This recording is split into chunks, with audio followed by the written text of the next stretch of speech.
ଜୟ ଜଗନ୍ନାଥ। ଆଜି ଆମେ ଆଇଛୁ ନୃସିଂହନାଥ ମନ୍ଦିର ବୁଲିବାକୁ ବୁଲାବୁଲି କରିବୁ। ଏଇ ଭିଡ଼ିଓରେ ଯଦି ତୁମେ ଆଗକୁ କିଛି ଦେଖିବାକୁ ଚାହୁଁଛନ୍ତି ଏଇ ଭିଡ଼ିଓରେ ବନି ରୁହନ୍ତୁ। ଦେଖିବା ତ କାନ୍ଥରେ ବି କେତେ ଭଲ ଭାବରେ ପେଣ୍ଟିଂ ବନେଇଛନ୍ତି। ତ ଏଠି ନୃସିଂହନାଥରେ କିଛିଟା ମେମୋରି ବି ବନା ହେଇଛି ମହାଭାରତର। ଦେଖିପାରୁଥିବେ ଷ୍ଟାଚ୍ୟୁ ଆଗରେ ବି ବନା ହେଇଛି। ତ ଏଠି ଦେଖିପାରୁଥିବେ ଅର୍ଜୁନର ସାରଥୀ କିଏ ଥିଲେ, ସ୍ୱୟଂ କୃଷ୍ଣା। এই ভিডিওରେ ଯଦି ତୁମକୁ କିଛି ଭଲ ଲାଗୁଥାଏ ଲାଇକ୍ ସେୟାର ସବସ୍କ୍ରାଇବ୍ କରିଦେବେ। ଏମିତି କିଛି ଭିଡ଼ିଓ ଦେଖିବା ପାଇଁ ଚ୍ୟାନେଲକୁ ସବସ୍କ୍ରାଇବ୍ କରିଦିଅନ୍ତୁ। ଏଇଠି ଦେଖିପାରୁଥିବେ ମହାଭାରତର ଅଭିମନ୍ୟୁ ଚକ୍ରବ୍ୟୁହରେ ଫସି ଯାଇଥିଲେ, ତାଙ୍କର ବି ଏଠି ମୂର୍ତ୍ତି ବନା ହେଇଛି। ଏଠି ଆମ ନୃସିଂହନାଥ ମନ୍ଦିର ଭିତରେ ବି କିଛିଟା ମେମୋରି ଅଛି ମହାଭାରତର। ତ ଦେଖିବା ତାଙ୍କୁ ତ ମୁଁ ଭଲ ଭାବରେ ଜାଣିନି, ତ କମେଣ୍ଟ କରିଦେବେ କିଏ ଥିଲେ। ଆଗକୁ ଚାଲ ଯିବା। ଏଠି ଗଲା ପରେ ଏଠି ଦେଖିପାରୁଥିବେ ନୃସିଂହନାଥର ମେନ୍ ଗେଟ୍। ଭିତରକୁ ଯିବା, ଏଣ୍ଟ୍ରି ଗେଟ୍। ଚାଲ ଭିତରକୁ ଯିବା। ଚାଲ ଏଠୁ ଭିତରକୁ ଯିବା। ଭିତରକୁ ଯାଇକି କେମିତି କ'ଣ ଭିୟୁ ଅଛି ମୁଁ ତୁମମାନଙ୍କୁ ଦେଖାଉଛି। ଏଠି ଭୋଗରାଗ ବି ନେଇପାରିବେ, ଯାହାର କି ପ୍ରାଇସ୍ 50 ଟଙ୍କା। ଚାଲ ଯିବା ବର୍ତ୍ତମାନ ଭିତରକୁ, ଯାହାକି ମୁଁ ତୁମକୁ କେମିତି ଭିୟୁ ଅଛି ଦେଖାଉଛି। ମନ୍ଦିର ଭିତରେ କ'ଣ କ'ଣ ଅଛି ସବୁ ମୁଁ କିଛି ଦେଖେଇବି। ଏପଟ ସାଇଡ଼୍ରେ ଦେଖିପାରୁଥିବେ ଗୋଟେ ଭୋଗ ମଣ୍ଡପ ଅଛି। ତ ଏଠି ପ୍ରସାଦ ସେବନ କରିପାରିବେ। କେତେ କ'ଣ ପ୍ରାଇସ୍ ମୁଁ ଭଲ ଭାବରେ ଜାଣିନି। ଯଦି କିଏ ଚାହୁଁଛନ୍ତି ପ୍ରସାଦ ସେବନ କରିବାକୁ ଏପଟ ସାଇଡ଼୍ରେ ଆସିକି କରିପାରିବେ। ଭିଡ଼ିଓକୁ ଆଉ ଲମ୍ବେଇବାକୁ ଚାହୁଁନି। ଚାଲ ଏବେ ବର୍ତ୍ତମାନ ଯିବା ଫାଇନାଲ୍ ଏଣ୍ଟ୍ରି କରିବା ନୃସିଂହନାଥ ମନ୍ଦିର ଭିତରକୁ। ତ ଫାର୍ଷ୍ଟ ଏଣ୍ଟ୍ରି ଭିୟୁ ଦେଖିପାରୁଥିବେ ଏମିତି କିଛି। ତ ଆଗକୁ ଯାଇକି ଦେଖିବା କ'ଣ କେମିତି ଭିୟୁ ଅଛି। ପରିଷ୍କାର କିନ୍ତୁ ଗୁଡ୍। ତ ଏଠି ଭୋଜି କରିପାରିବେନି, ଏଟା କରିବାର ଅଛି ବାହାରେ ଗୋଟେ ଫିଲ୍ଡ ଟାଇପ୍ର ଗୋଟେ ଗ୍ରାଉଣ୍ଡ ଅଛି, ସେମାନଙ୍କ ସେଠି ଯାଇକି ଭୋଜି କରିପାରିବେ। ତାପରେ ଭିତରକୁ ଆସିପାରିବେ। ନ ଭୋଜି କଲେ ବି ଭିତରୁ ଏଣ୍ଟ୍ରି ଅଛି। ତ ଦେଖିପାରୁଥିବେ ଏଠି ଆମର ଦୀପ ଫୁଲ ବିକାବିକି ହେଉଛି। ତ କାହାକୁ ପୂଜାପୂଜି କରିବାର ଅଛି ଏଠୁ ବି ନେଇକି ଯାଇପାରିବେ। ତ ଦେଖିପାରୁଥିବେ ଆଗରେ ଗୋଟେ ମିନି ୱାଟରଫଲ୍ ଅଛି। ଚାଲନ୍ତୁ ସେଇଠିକି ମୁଁ ଯାଇକି ଦେଖୁଛି ତାର କେମିତି କ'ଣ ଭିୟୁ ଅଛି। ଚାଲ ତଳକୁ ଯିବା, ମିନି ୱାଟରଫଲ୍ ଭିୟୁ ଦେଖିବା କେମିତି କ'ଣ ଅଛି। ତ ଦେଖିପାରୁଥିବେ ନୃସିଂହନାଥ ମନ୍ଦିର ଭିତରେ ଏମିତି କିଛି ଭିୟୁ ଅଛି। ସାମ୍ନାରେ ୱାଟରଫଲ୍। ଚାଲ ଯିବା। ଏଠି କିଛି କାମ ଚାଲିଛି ମନ୍ଦିର ଏକ୍ସଟ୍ରା ପାଇଁ ଗୋଟେ। ତ ଦେଖିପାରୁଥିବେ ସାମ୍ନାରେ ମିନି ୱାଟରଫଲ୍।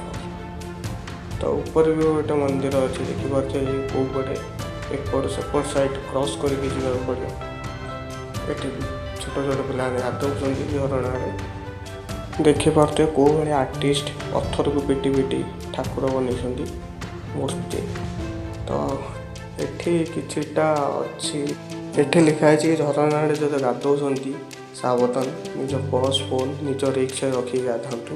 ତ ଲେଖା ହେଇଛି ଏଠି ଗାଧାନ୍ତୁନି, ଗାଧୋଇବେ ଯଦି ତୁମ ରିକ୍ସରେ ଫୋନ୍ ଆଣ୍ଡ ପର୍ସ ରଖିକି ଗାଧାନ୍ତୁ।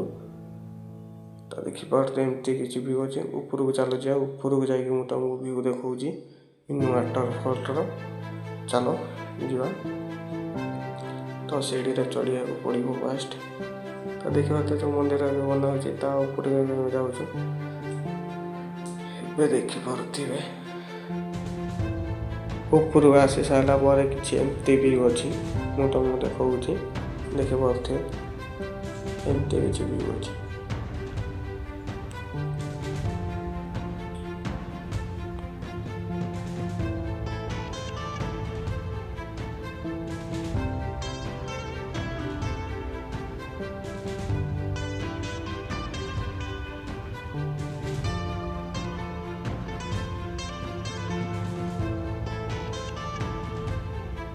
ଏପଟ ସାଇଡ଼୍ରେ ଦେଖିପାରୁଥିବେ ନୃସିଂହନାଥ ମନ୍ଦିରର ମେନ୍ ମନ୍ଦିର। ତ ଚାରି ପାଖରେ ତାଙ୍କର ନୃସିଂହନାଥର ଅବତାର ଅଛନ୍ତି। ବରାହ ଅବତାର, ସେକେଣ୍ଡ ଅବତାର ଦେଖାଉଛି। ସେକେଣ୍ଡ ହିରଣ ଅବତାର ନୃସିଂହ। ତ ନେକ୍ସଟ ହେଉଛି ପାବନ ଅବତାର।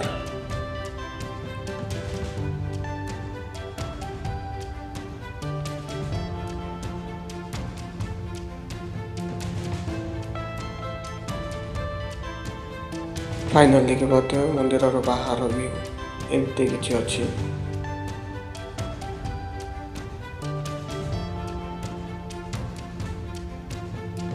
डेरी न करके फाइनाल वाटरफॉल भी देखो देखु एमती किसी वाटरफॉल भी अच्छे बर्तमान आम ऊपर अच्छु एवं तौल को जाकि तौल व्यू भी तुमको देखा केमती कौन अच्छी तले छोट छोट मंदिर अच्छे जाकि देखा एक टाइप वीडियो जो देखा चाहते आपण मैंने सब्सक्राइब कर रखिपारे चैनल को एमती वीडियो भी अपलोड करी तो फाइनाली तौल को आसीगली एमती किसी व्यू अच्छी तौल भी जार देखिए एवं आपण गोटे भल दृश्य देखा कदम्ब गछ उपर कृष्ण बसती तले मैंने गोपी गाधौं तार भी ये स्टैचू बनाई भल दृश्य देखा मिलला जस्ट राइट साइड रे गोटे हनुमान मूर्ति अच्छी आई थिंक 50 फुट पाखापाखि देखिपे जय जगन्नाथ मोर हूँ भाई मैंने जब तुमको ये वीडियोटा भल लगी था लाइक शेयर सब्सक्राइब करदे।